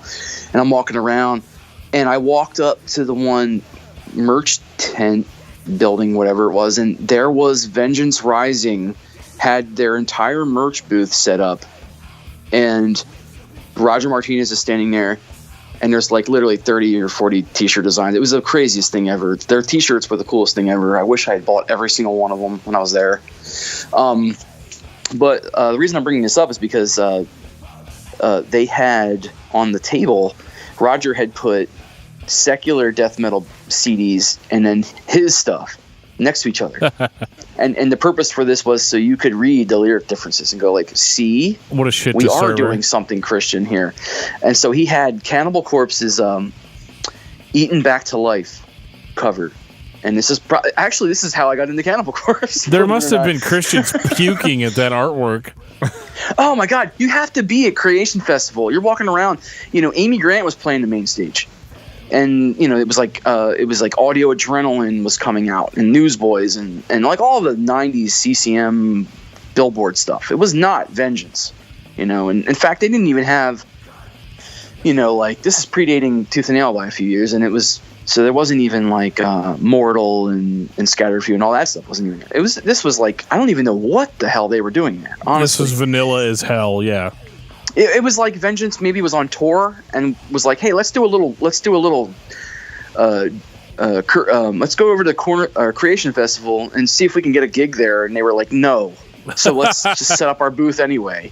I don't know what the hell they're. So I walked up to Roger and I introduced myself, said, I'm a big fan. He was very quiet, very short with me, but he said, thank you.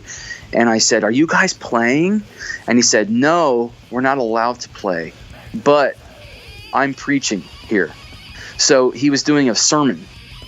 So of course I'm like, well, that's the next best thing, I guess, right? Yeah, I mean, you're all in at that point, as a preacher. So I got to actually listen to him preach, which is so crazy when you consider where things have gone further. Only if he preaches in the Vengeance voice. Yeah. Yeah, that might have been a little more engaging at the time, but, yeah. But he had Eaten Back to Life on the merch table, and he had a couple of things like that.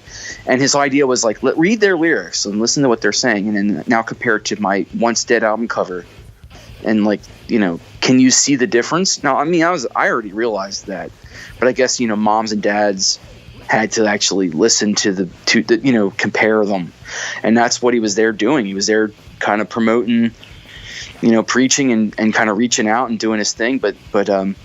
Yeah, it was just funny because when we talk about that album cover, it's like, man, I remember him literally having to campaign using the Cannibal Corpse covers to compare, which is crazy to think about and sad to think about, Right. But yeah, and it's an interesting memory, just meeting him and listening to him preach, and just it all went over my head because he was so theologically deep at the time. And that was a year of Released Upon the Earth came out, and then I bought the cassette that year and was listening to it. And that was a shitty drive home. It's funny. I got that and Scrolls in the Megaloth. They both came out the same year, and I bought those two cassettes at that Creation Festival. And which one is better than the other? Yeah, easy decision. Yeah, but it's funny when you're like as young as I was then, you don't notice quality differences. So like listening to Released Upon the Earth then was okay. Right. It's only when you start to examine music now that you're like, wait, I was duped a little bit. Right. So, like, Once Dead is a record, I think, is the perfect follow-up to Human Sacrifice. It's still more or less it's still more or less the same band. You still have that heavy bluesy influence. You've got Roger doing, I don't even know what the hell Roger's doing. But it sounds good and it works. The only downside I'm going to throw on this record is that cover of Space Trucking. Yeah, that was bad. From this end of time, it's hard to. Like then, of course, I didn't even know it was a cover back then because I didn't know who Deep Purple was when I was a kid. I should preface that this is the time where you remember when I said a little while ago that you had guys that were going through a phase. This is where that really comes to a head. So you have an issue now where the Roger is wanting to go more and more extreme, and the other guys are like, we kind of want to introduce some other elements to our sound. Like, so that's why you have Space Truckin'. That's also why the vocal performance on Among the Dead is more melodic. I don't know if you ever picked up on that, where Roger's going, "Do you see the blah, blah, blah?" And he's kind of like doing singing more of a trying melody. to sing it, yeah. Yeah, and the reason for that was because the band was pushing him to do that, and they were saying, "We really want you to kind of clean it up a little bit." And that's the sign of the times. That's the sign of where things were heading with these guys. It's still that way, man. It's still that way when you're a heavy vocalist. It's still that way. There's always people pushing you to go melodic. Totally, yeah. Even if you don't want to do that. I mean, I remember that. Like, even in my own band, there was a whole lot of like, "Why don't you sing more?" And it's like, well, I just that's not what I want to do. I mean, I'm sure I could sit there and shit it out, you know, like make it sound good or whatever. But like, that's not my focus. That's not why I showed up to practice today. You know, like, I showed up because I want to be extreme. And so it's interesting to see that like that aspect of heavy music has not really changed over the years. Yeah. There's still those people that are like, yeah, but we want to have a song that like we could play on the radio. I mean, essentially, what you have is one guy who's just living death metal, and you have the other guys that are like, you know, we're a band. We can do a lot of things with our music, because the truth is, and you'll find this out as you go listening to Destruction Comes and Release Upon the Earth, is that you had Roger Martinez was a visionary vocalist with a sound, but the band wasn't him. The band, he had a solid band behind him for those first two records, but that band wanted to do more and wanted to do stuff that was different. And Runs Dead is that perfect record where you hear them starting to really experiment and doing a lot of other things. They started introducing their blues elements and their Zeppelin elements, and then you even have things like, what's that one song where it's like real creepy? It's like is it The Abyss? What am I talking about? What song is that? Into the Abyss. Into the Abyss, where it's real. There's a lot of experimentation going on that isn't as straightforward as Human Sacrifice. Yeah, it's a little different, and like. Yeah, the backing band was really good. So now I don't know the whole story about what went down after this album, because it was before my time. So it's before the time. Before the time. But I know, like I don't know what the whole story was behind that. But I understand that you were kind of on the mailing list during that. Yeah, yeah. So like if you were a fan in the early '90s and you were on the mailing list, I wasn't on the mailing list, but Travis, my cousin, he was, and so he ordered some merchandise, some shirts or something, and what he got was this mail out pamphlet, this gigantic pile of papers stapled together, which was Roger Martinez kind of like having a coming out party of like, here's where I'm really at, and I'm done with this Christian thing, and I'm done with the band. We're done. The band broke up. I'm moving forward with Vengeance as a satanic band. This was around Released Upon the Earth, I should say. It wasn't before Destruction Comes, but if you're on the mailing list, the breakup part didn't happen until 2 more albums later. But after Once Dead, what happened was Roger had flown to Australia to work with Mortification, and when he came home, the other guys had said to him, "We're done. We're moving on." And actually, he was happy about it because he wanted the control of Vengeance. He wanted to keep pursuing his vision of just being extreme and being death metal. And I think there was a problem where they had him on a leash, and he kind of wanted to split the ways with that. And so at the time, it seemed like a great idea. And I guess when you get that pamphlet years later, a couple of years later, you find out that there was a lot of like, this is your first introduction into the idea of like record label contracts and business and money problems and lawyers and stuff like that, where you know when you're a kid listening to albums, you don't know about that crap. So right. he prints this out and exposes all this information, and you realize that there was an issue with like, okay, who owns the name of this band, and if there's a debt that's already built up with this band, you know, who gets that debt? And I don't know the full truth behind the story, but the basic idea was that the guys said, you know what, we want to stop doing this. And Roger said, I want to keep doing this. And they said, well, you can keep doing this. It's your name, but it's also your debt. And so he said, you know what, fine, I'm taking it. And he went on and he did Destruction Comes. And whatever would go forward. But the other guys were done, and at this point it becomes Roger Rising, and so there was like a split there. But I think they're all kids probably at this point. They're probably all in their early 20s at the latest, and they're probably very not business savvy, and I think that so things like that with debt and contracts and stuff, I think it was a little sloppy, and I think had they done it in their 30s or 40s, they might have made a different decision. But Roger was like, "Hey, I'm taking this. We're gonna make this an empire. we're gonna make the Vengeance Empire. I'm going forward." And the other guys were like, "We're done." Right. Well, my understanding is that Human Sacrifice and Once Dead did moderately well as they could do, considering they were an extreme Christian metal band. Yeah. I mean, they were definitely successful, but it was the kind of successful that was like, "What's next? What's coming next?" And right at that spot where they could have gone bigger and better, they stopped. Do you think that Roger had the idea that because Human Sacrifice and Once Dead did so well, that he was going to easily be able to take care of that debt? I think so. I mean, I think he felt like the best is yet to come, and he was very confident. Because he can go straight death metal now. I mean, he just helped Mortification, who did moderately well, again, as well as you could do as an extreme Christian metal band. And I think he thought that, this stuff's going to get heavier and heavier before it gets any softer. You know what I mean? Yeah, in his mind, I think and I kind of remember the reputation of Roger Martinez was that he was kind of like he put a stamp on a lot of things. Like he was sort of like, by this point he was doing vocal cameos on Deliverance. He was doing on the song "It's the Beat" on "What a Joke." Sacred Warrior, he did the song "The Flood." He was on Sacred Warrior. Mm-hmm. So he was kind of like the guy that everyone was like, "You're the leader of this death metal extreme thing.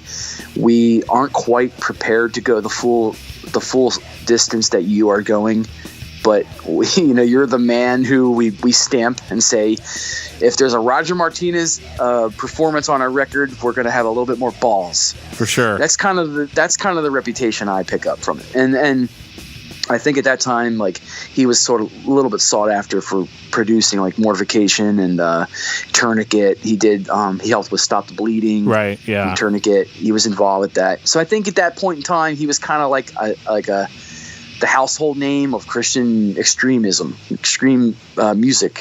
So I think when the guys said, "Hey, you know what? We want to go do some Die Happy type blues metal. Yeah. We want to do some Christian Alice in Chains." Those are enjoyable records, though. Yeah, I mean, I think Die Happy is a great band. I didn't appreciate it then because I was on the Roger side of the Kool-Aid drinking. I was like, man, I just want things to be heavier and faster.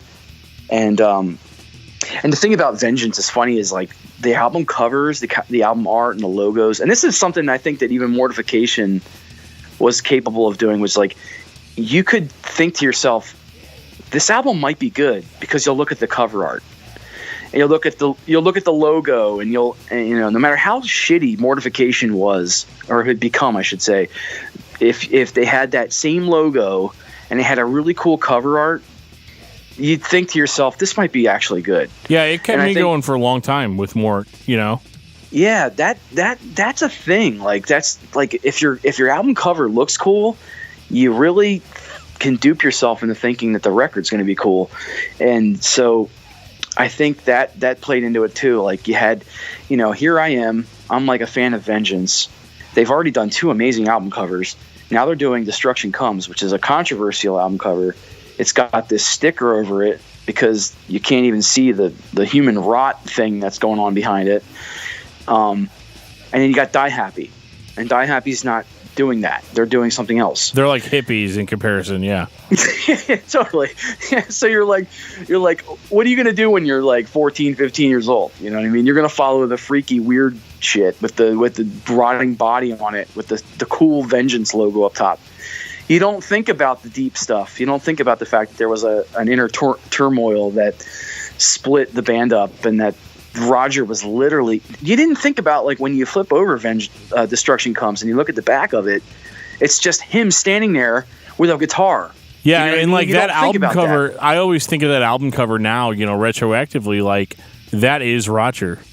That's what It's Roger happened to Rising, him, man. It's like he. it's Like, did all you even him. think about the fact that he didn't even play guitar No, on those first 2 albums? But all of a sudden, you buy Destruction Comes, you flip it over, there's the song list, and then there's him standing there with a guitar. right, and a bunch of hired hands. Yeah. And so, like, when you're younger, you don't even put that together.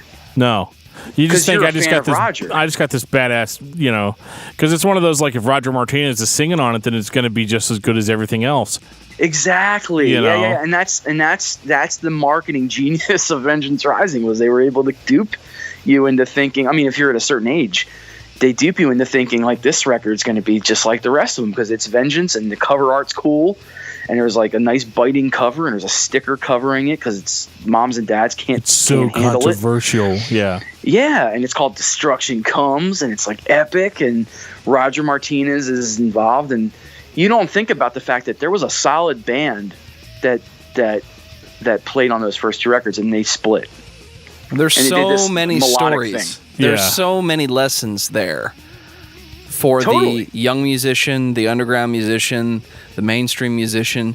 I feel like I could give a symposium on it, so let me do my best not to. Dear young musicians, if you're hanging out with your buds and you start a band, great. Musicians have the ability to kind of meld together, and even if one guy is doing something or not doing something that totally fits the mold, you can kind of mesh together and make that work. Most of the time, that's difficult to do with a vocalist that's not on board. So, lesson number 1 is, if your buddy in the room who's singing isn't doing the thing that you think fits your music, you probably need to find a different vocalist. It doesn't mean you're not still friends. It means if it's not working for what you want to do creatively, that's probably not what you should be doing, because it creates a lot of conflict, creates a lot of headache, creates a lot of controversy. Now, Yeah. the other part of that is, if something's working for you, why change it? If you're selling records and making money, which is the point of working a job, and if music is your job, that's how you make money, why change it if it's working? Just because you don't want to do the same thing again. Yeah. That's the second lesson. The third, if you want to go do something else to fulfill your creative needs, do it. Especially nowadays, where it's really easy to make music that's totally different and put it out and go and play it for people. It won't hurt what you're already doing. And I could go on and on and on. But I'm thinking back to 1991. Everybody kind of latched on to what they wanted. And if you didn't want to do exactly what everybody else wanted to do, it was this huge issue and this huge conflict. And, well, then we're just going to stop. Well, I want to keep going, and I want to be extreme. And for the lead vocalist in the room, if you're running the show, you get to decide how the vocals sound. Well, the vocals sounded fine. It's like one of those, like, we've been building this up, the whole time.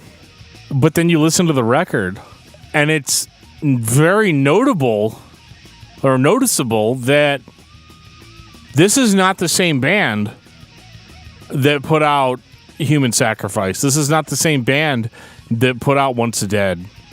Yeah, Roger's still in there, and he sounds good for the most part, but, like, it's almost like the record label didn't have as much confidence in this, so the sound quality is reduced. There's this, like, focus on, like, we have to have long songs. Like, dude, You Can't Stop It goes on for fucking ever. It's called You Can't Stop It for a reason. I man. know, I can't. But I'm like, no, stop it. Stop He it. can't stop it. Someone needs to tell him you were allowed to stop this song before 8 minutes. I just want you to know it's okay. But it just sounds like it sounds more Slayer than it sounds anything else. It's the very first Vengeance album that I listened to, and I'm like, this sounds directly like another band. My buddy Mark Fields, he was briefly he sang a little bit for Everdown. He was in a band called Proclamation. He's like this guy just in a million bands. But anyway, he sent me he took those last 2 records and he remixed, or he didn't remix them, he re-edited them so that they would just get to the point. So he sent me these. It's like a 12-minute long album. These edited versions, and it's funny because I'm so used to hearing these ridiculously long-winded versions of these songs, and he sent them. So we're like now these albums are like less than 30 minutes a piece, and they're just fast and to the point. He cuts out like some of the like, we're gonna do this riff again, we're gonna do this riff again, you know what I mean? Like, it's just because that's the thing, like those records are just so like the songs, there's probably about 3 minutes of song work that they stretch into like 6 minutes, 5 minutes, right? The songs on Human Sacrifice and on Onestead were longer, but they were complicated. You were, you know, and I think there was this certain thing where, you know, Martinez is in the studio and he's like, it has to be longer. Because that's what we did before, you know, 5 minutes minimum, you know. And you have an issue where you have a guy who is a frontman who's now involved with the songwriting, and he's like kind of in control of Vengeance 100%. Now there's nobody who's giving him a leash. Who's going to question Roger Martinez? I mean, what are you going to get? He's a legend at that point. Yeah, exactly. And he's done those first 2 records that are like so successful. And like, what are you going to do? You know, what's the difference between a band where you have a bunch of strong personalities who are all like really gifted musicians, all creating something, and then they all split and say, "Hey, Roger, fine, you want it, take it." And there's also that element of like he had something they had to prove now, because they gave him the name and the debt, and he had to make that work. So what is he going to do? What is he going to do, guys? He's going to make a record that's going to be more of everything in his mind. So it's you got one guy now who's in control, and so everything is going to be okay. Well, I'm gonna. It's not like he went out and he started a new band. He got a solid lineup of guys who are all contributing and creating Vengeance. It was him, and he grabbed a bunch of hired guns. He got Chris Hyde from Deliverance to be his drummer. He was Guns N' Roses before Guns N' Roses. Totally, man. Exactly. Yeah. So what do you? And we all know how that worked out with Chinese democracy. Chinese democracy. Exactly. You're hitting this exactly where I'm going. Like it's the Axl Rose show. It's the Roger Martinez show. He's got a bunch of guys who are great musicians, hiring them, but they're not bringing in their stuff. That he's going, I'm Vengeance. So he's got George Ochio, whatever you say his last name, guy who played on Deliverance, Weapons of Our Warfare and all that. He's playing guitar for some tours. You got the guy from, what's the drummer's name? Chris Hyde. You got him playing from Deliverance, Weapons of Our Warfare and all that. He's playing drums on Destruction Comes, and he's just hiring people. And I would say Destruction Comes is... there are a few songs on that record that were written with the original lineup. So there's a few moments where you listen to that where you're like, okay, it's kind of still sort of Vengeance, but there's the production issues are terrible. The performances aren't the same. He's hired a bunch of people, but I would say with Destruction Comes, like say it is Roger Rising at this point, but there are some songs on there where I'm like, it's still pretty awesome. There's still some cool moments on that record. What do you got bottled up, Jeff? I know you got something loaded. I think the big reason why you get essentially 2 different bands is because you have the dichotomy and the varying voices on the first 2 albums are what make it a good band. Whenever you have a bunch of quote unquote hired guns that are yes men, you get the second 2 albums. Exactly. Yes men's a really good way of saying that. Yep.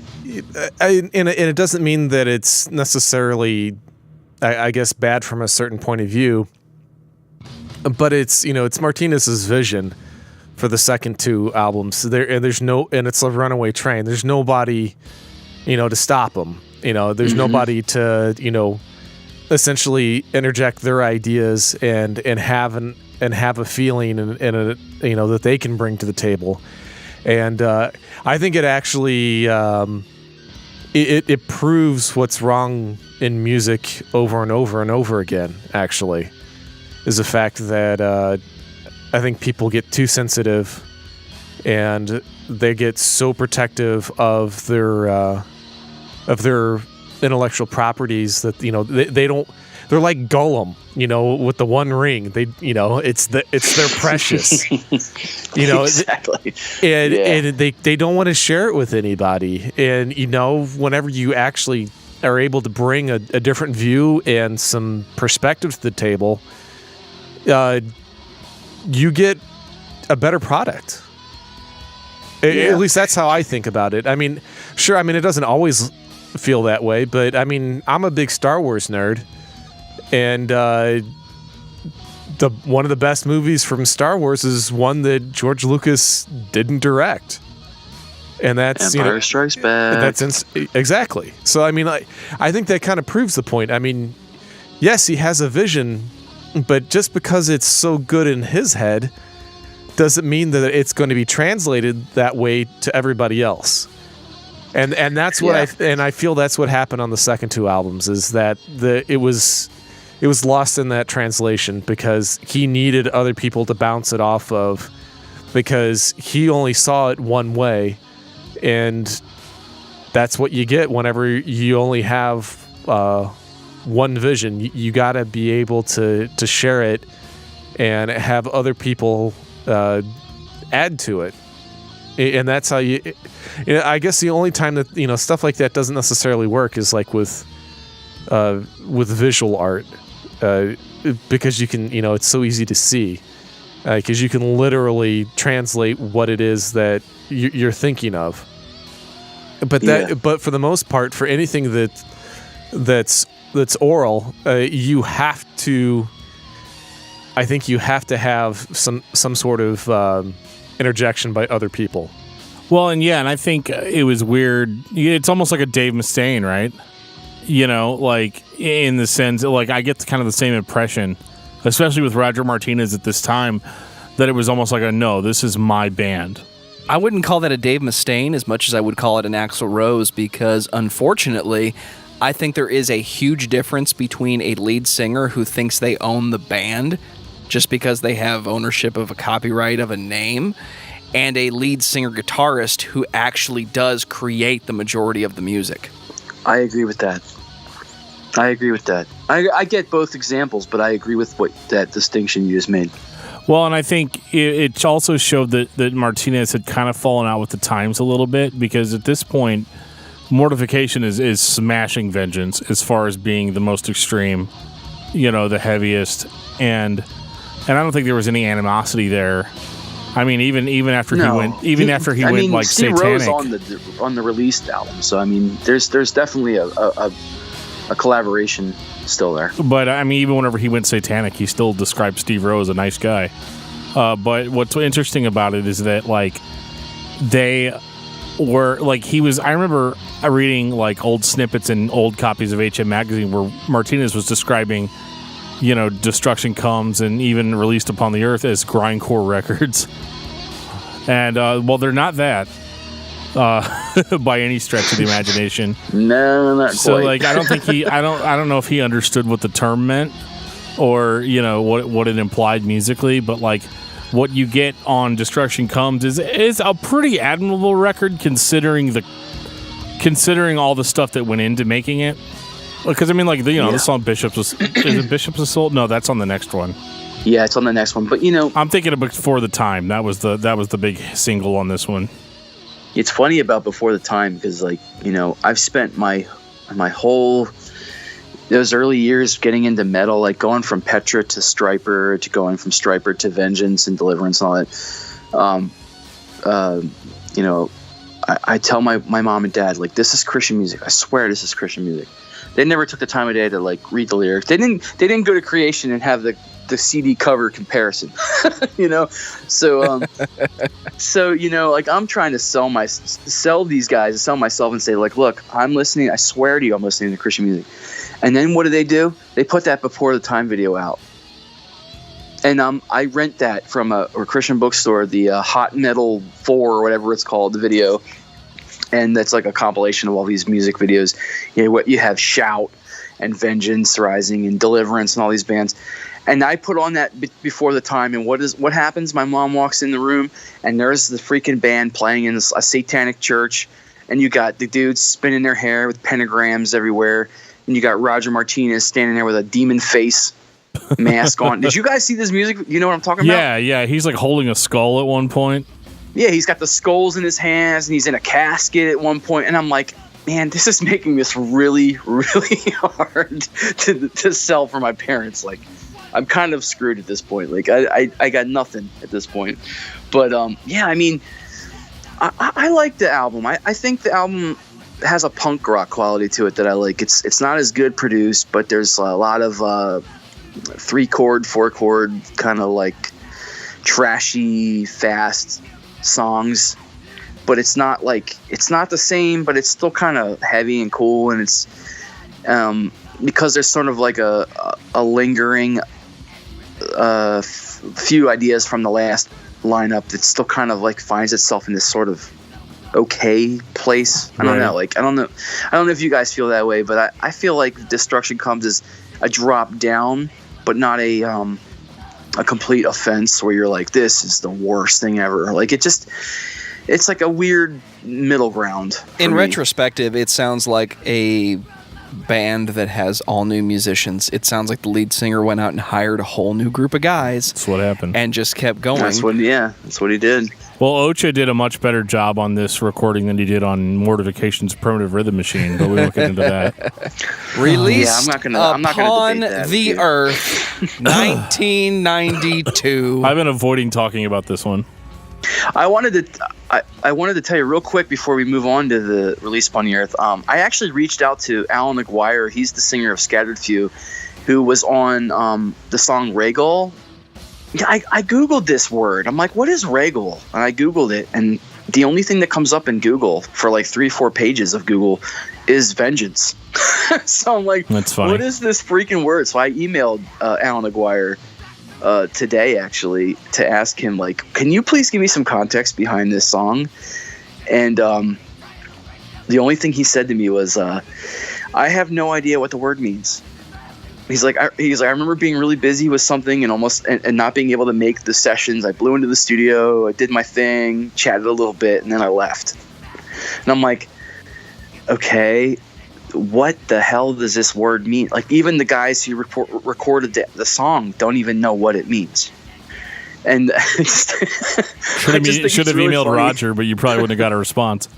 Man, I have reached out to him so many times. We you know, when Travis and I were doing the show, and, you know, Travis might still be trying to do this, I'm not sure, but we tried to get Roger Martinez. We wanted to be the one interview where we got the guy and, like, you know, got that other side of the story. And that dude it's impossible, man. If Travis gets Roger Martinez on his show, I will applaud him till the end of time, because it's just not going to happen, man. I'm still waiting for Realms of Blasphemy to come out. It's 2018. I'm going to try too, especially like because we're, you know, I don't know if he talked to us or not, especially once we post this one, but like it'd be interesting to see if we could get him on it. And like, dude, we would totally be like straight about it. Like, let's talk about a band that you like, you know, like, you know, exactly. Totally. I mean, I would love to just hear him talk about whatever, just to get him. The only other thing I wanted to say real quick was that Chris Hyde, the drummer on Destruction Comes, was the drummer of Deliverance. And he actually passed away. Yeah. Yeah. I just wanted to give him a little shout out because he was a great guy, great drummer. Yeah. So never forget. So Released Upon the Earth. We don't have to talk about it long. Well, okay. So Help Me goes on for fucking ever. Yeah. Oh my God. Okay. What do you guys think about that? Like the fact that the first song's called Help Me. Is this like an attempt for him to reach out for some help? Or an actual cry for help? Because it sure sounds like it. Yeah. It's just wanking, it's just wank the whole time, and it's not even a real song. My wife and I were listening to it on the way over. We were going to her mom's house today, and I popped this in, you know, in the spirit of the episode or whatever, and like she was like, okay, so I hear all the soloing, but where's the song? She's like, there's no song here. Yeah. The best part of the song is the intro when it just starts with that dun dun dun, and there's that like really long reverby sustaining thing going on. It's kind of a cool intro, but then when it kicks in, you're just sort of like, where's this going? And it just goes on and on and It should have been a 30-second intro. It goes on for like 5 minutes. Yeah, it's really weird. Yeah. It's fucked up. And like, okay, so what was the deal with Roger's vocals on this? Yeah, sometimes he sings like old school, and then other times he tries to do Steve Rowe. He's trying to do Steve Rowe, and he's doing a really bad job of it, except for when it actually is Steve Rowe. Yeah, totally. That stuff's okay, but one of the worst offenses for me on this album, and I don't know if you guys noticed it, but when Mark Fields, my buddy, he sent me the edit. So what he does is he takes a 6-minute long version of the songs on this album, and he cut it into like 3 minutes. So what it helped me notice was that there's no metronome on this album. So, and these songs start out in one tempo and they end in a different tempo. And when you cut it down from a 6-minute to a 3-minute, you immediately notice that the songs start to speed up, or slow down, whatever the case. It's a sloppily performed album. Like it's very sloppy. It's very all over the place. It sounds very shit out. Yeah. And I liked it when it came out because it was heavy and it was weird and ultimately, again, the album covers always sell me. And Roger Martinez as sort of a madman always has sold me. So like when he does his vocals, no matter what they are, there's a part of me that kind of just likes it. But what's ultimately offensive about this album is like you have the perfect storm of terrible songs, terrible performances, and an album cover that finally isn't controversial. It's kind of boring. It's nothing. It's nothing at all. It's nothing. What is it, like a sewage plant? It almost seems like a rip off of the Mortification self-titled album. Yeah, I mean it's got the logo. The logo will still have me buying that cassette, but it's just you put it on now and again on this side of the world, at my age now, I put it on and able to kind of like gauge. I haven't listened to it in a long time, so when I went back and listened to it for this episode and kind of like was thinking about it more critically, you start to notice a lot of stuff about it that's just really bad. And this is the one album in their whole discography where I'm like, this is an absolute catastrophe. This doesn't do anything for me, and I hate saying that, but the saddest part about it for me is that this is the album where, like, okay, they started off as being kind of one of the premier bands. Like on Human Sacrifice and Once Dead, you had a band that you could show right up next to any secular band and say, this is just as good. Released Upon the Earth is that record that confirms that Christian music isn't as good as non-Christian music. Yeah. And it's like, clearly they listen to metal bands, but they can't perform it. They can't do it. Yeah. And that sucks. The first song on the album is an instrumental.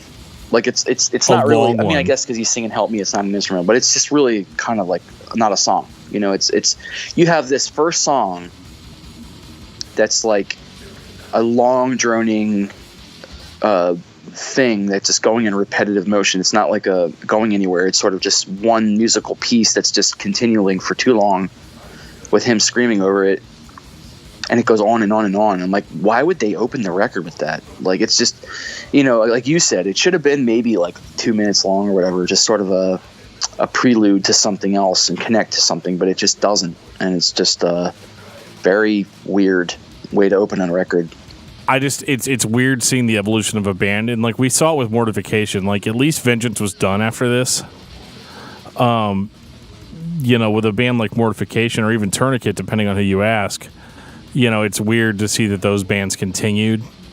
But again, there's a reason for that, because Roger Martinez, being the evangelical lead singer of a Christian metal band as he was, decided that, well, he just didn't feel that way anymore. Yeah, like... And that's when the Mail Out came out, the coming out party.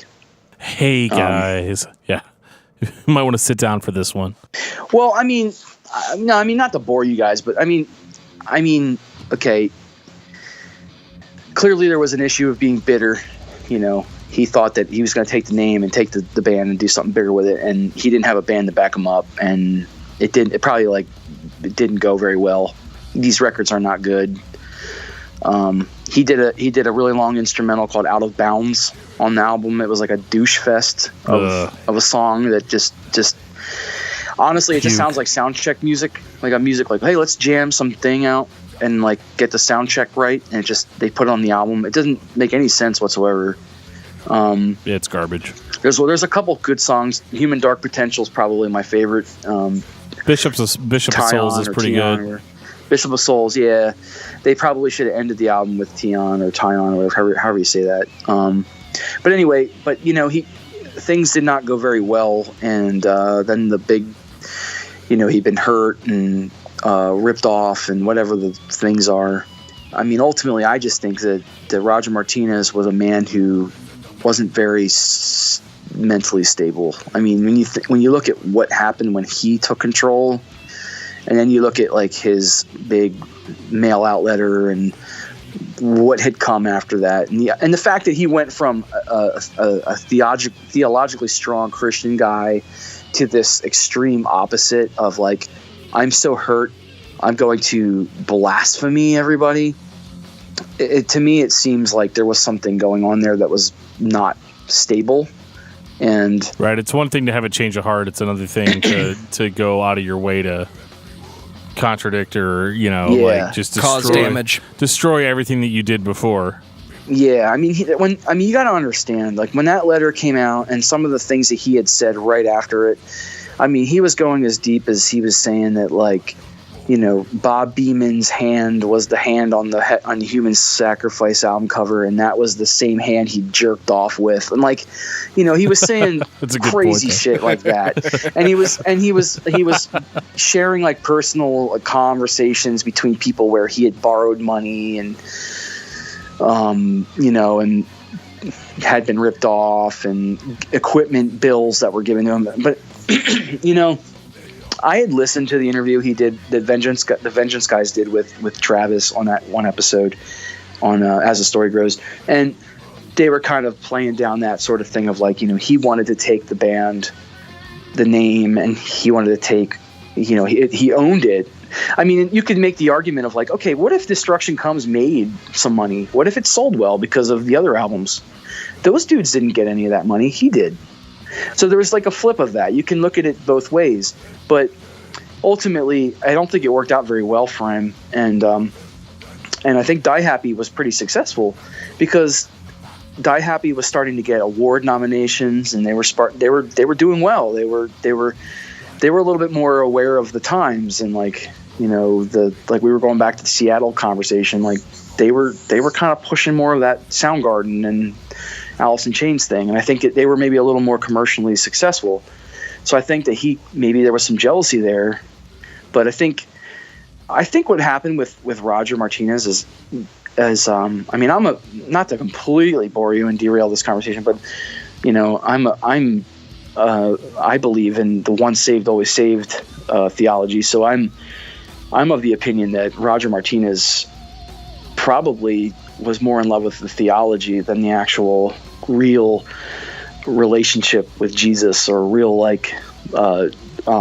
spiritual touch of the Holy Spirit. You know what I mean? Like I know this is discography discussion and not theology discussion, but I mean, if you're going to get into that sort of situation, to me, I mean, he's either a Christian or he's not. Like, I don't think there's I was a sincere Christian and had this touch of the Holy Spirit, and now I don't, because I've decided that I don't want it. Like, I don't believe in that. So to me, I think there's a man who was very educated, very theologically educated, but that doesn't mean that it's real. You know what I mean? And I don't know. I think to allow people to hurt you financially and to hurt you personally and spiritually, and to discourage you and to get bitter and jealous about whose band succeeded and did Vengeance sell as well as they did, all that stuff, to allow that to become what dictates your spiritual views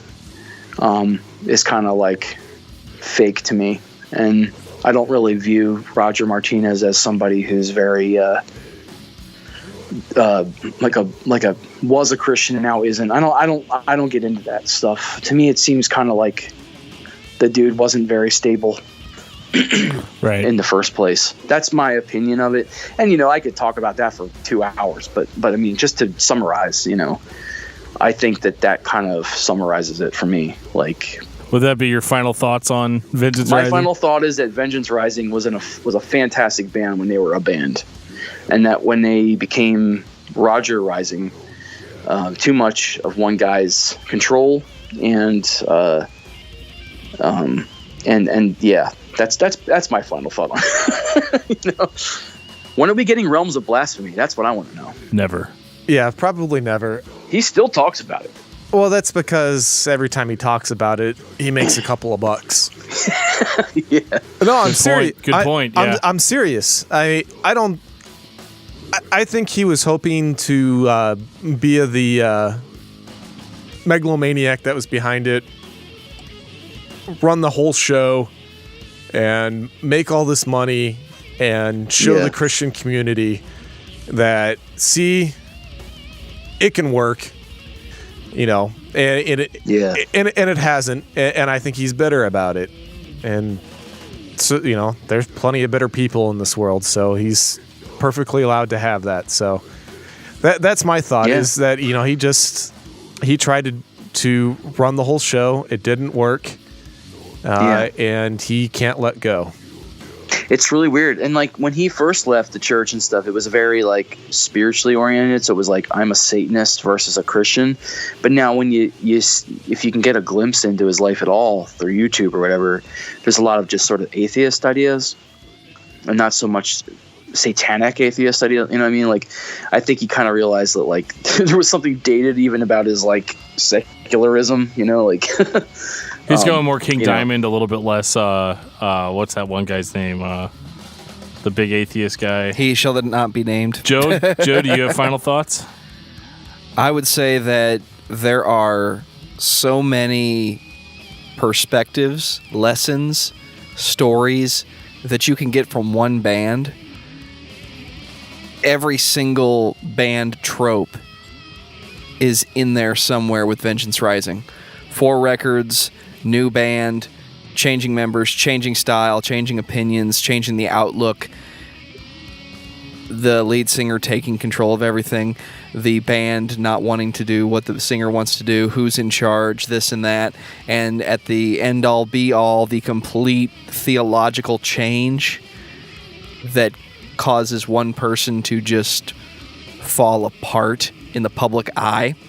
There's a lot that you can study on just this one band, but for me, I say I like thrash metal.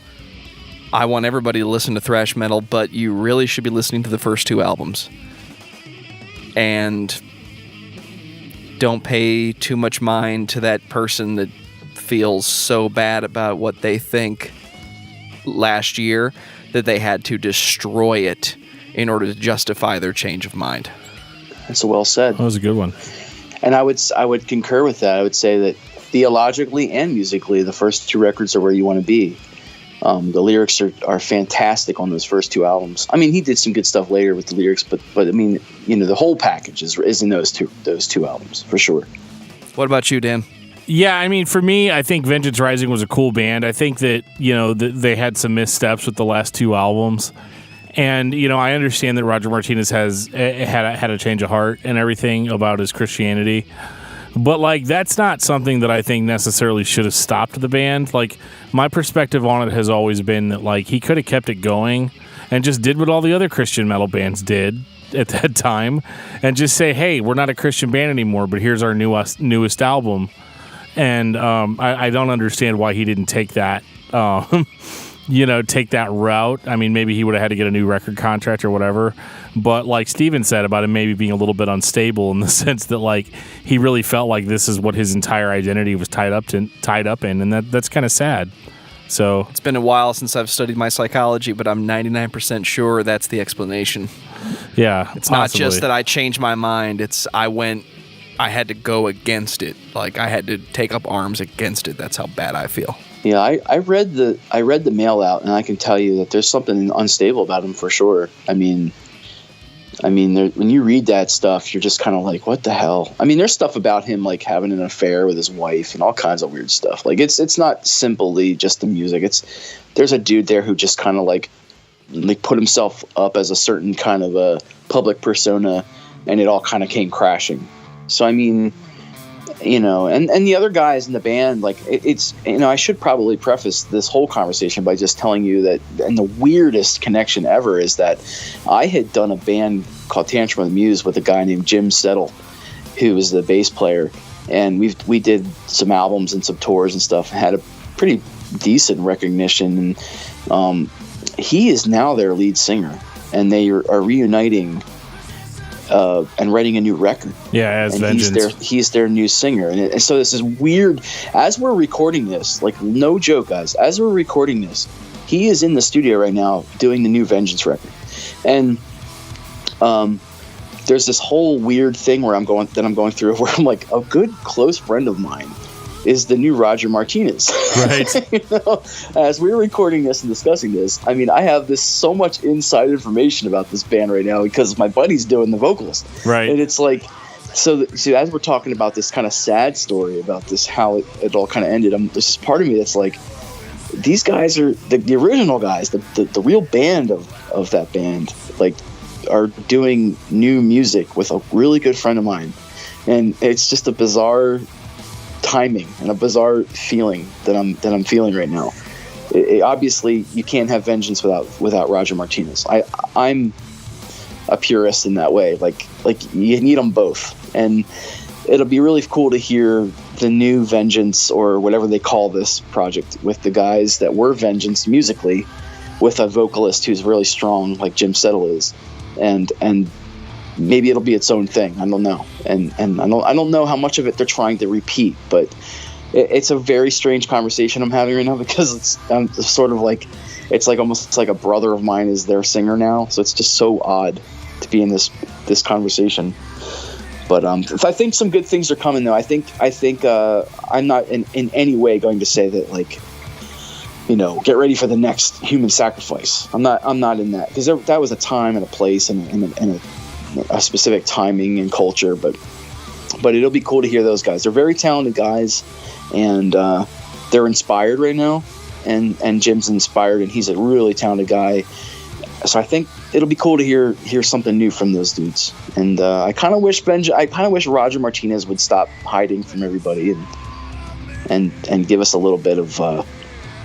Just not be so on guard about it. It'd be nice to hear him just say, you know what, whatever, it was in the past. Right. Like, I can talk to you guys. I can appreciate that people love me and still appreciate me, and pray for me, even though I don't believe in that. It'd be nice to see that side of him. We're gonna wrap this guy up. Do you guys have a album of the week or something that you feel like everybody should be listening to? Oh yeah, I kind of mentioned it a little earlier on Facebook, and that's The Hammering Process. Okay. Wow, Dick. Yep. What a great record, right? That's Absolutely. funny, because mine was Inhabit, in honor of talking to DJ this week. Yeah. Yeah, I'm with you at the Inhabit, for sure. I want to give a shout out to the new Deliverance record that just came out. It's called The Subversive Kind. Okay. I haven't heard that yet. I finally got it on vinyl. They sent it to me, and it's really good. It's a throwback. It's got Victor Macias, however you say that, from Tourniquet, the classic Tourniquet, on bass, and it's got Jimmy from I'm not Jimmy. Sorry, Jimmy is the singer and guitarist. I was like, if it's not Jimmy, it's not Deliverance. Yeah. Yeah. Jim Chaffin, the drummer from the Crucified. Oh, okay, cool. And the Blame. And then they got Roger. They got their original guitarist back too. So it's a cool throwback to thrash and metal stuff. So sweet, I'll check that out. That's what I've been checking out lately. Megadeth, Dystopia. Still on that one, are you, Joe? I will not get off that one until Dave gives me a new one. There you go. Nice. Well, very cool. Steven, this was awesome, man. Yeah, thanks, guys, for having me on. I hope I didn't overwhelm you with my Vengeance conversations. I blame the Heaven Hill if that's the case. I mean, yeah, it's all good. No worries. Symposium Rising, I think, is going to be the theme. Symposium Rising. There you go. Very cool. Well, you guys can check out UnTeachers. If you haven't heard UnTeachers yet, you really need to. And you can find them on Bandcamp. Is it bandcamp.com/UnTeachers? UnTeachers.bandcamp.com. Oh, I got it backwards. Yeah. Okay, cool.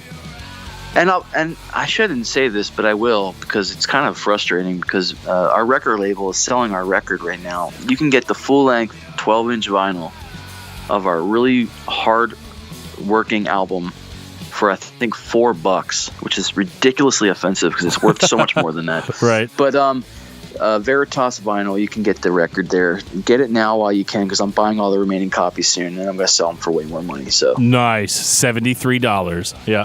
$73. Very cool. With free shipping. So for fans of As the Story Grows too, like Travis Turner, the infamous host of that show, he's my cousin. He's the drummer on that record we did, and he did a really great job. It's a really unique record. I think you all should check it out. I'm not the kind of guy who's like, my band's amazing. I'm not saying that, but like, we did something unique and special in that, and I think it's worth hearing. So check it out. Very if cool. You're a fan. We will do so. And on that note, this has been episode 54 of Discography Discussion. Thank you for listening. You can like us on Facebook and follow us on Twitter at discussmetal. Subscribe to our podcast everywhere you listen to podcasts, including Google Play, iTunes, and Stitcher.